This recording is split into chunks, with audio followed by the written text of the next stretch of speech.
Russia vs UK. Putin's military says Syria gas attack was staged and directed by Britain. Russia has accused Britain of staging and directing a suspected chemical weapons attack on civilians in war-torn Syria. The extraordinary claim from the Kremlin is the latest in a series of denials from Russian military chiefs about their involvement in the attack on the stricken city of Douma. Russian Defense Ministry spokesman Major General Igor Konashenkov said, "We have evidence that proves Britain was directly involved in organizing this provocation." Major Gen Konashenkov said statements from Douma's hospital claim people with video cameras entered the hospital, shouting that its patients were struck with chemical weapons and caused a mass panic. He insisted doctors at the hospital said none of the patients were hurt by chemicals. Major Gen Konashenkov said Britain had told the White Helmets, who act as first responders in rebel-held areas, to fake the suspected chemical attack and added, London put powerful pressure on the Civil Defense Organization. He said the attack was staged on the 7th of April to coincide with military action by Syrian government forces,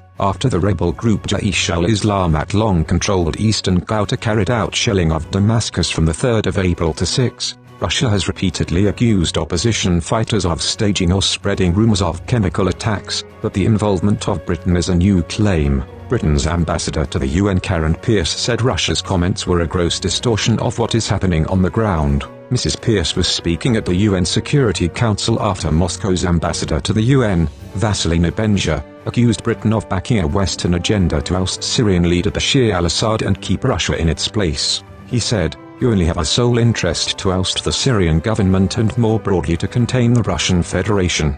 This is clearly seen as a conspiracy theory." He continued, "Each time you unbasely blame the Russian Federation, we have never denied that you have made a certain contribution to this common objective. Some of the terrorists that have been sheltered by you are to only advance your geopolitical priorities." Mr. Nebenzia insisted Russia's only objective was bringing peace to the region. He said, "My country is the only party to be bringing peace. More than 5,000 residential places saw peace brought to them because of our efforts. How many towns and cities have you introduced peace to?" Thank you for watching. Please subscribe to us on YouTube. If you like donate to us, visit home on the page PayPal.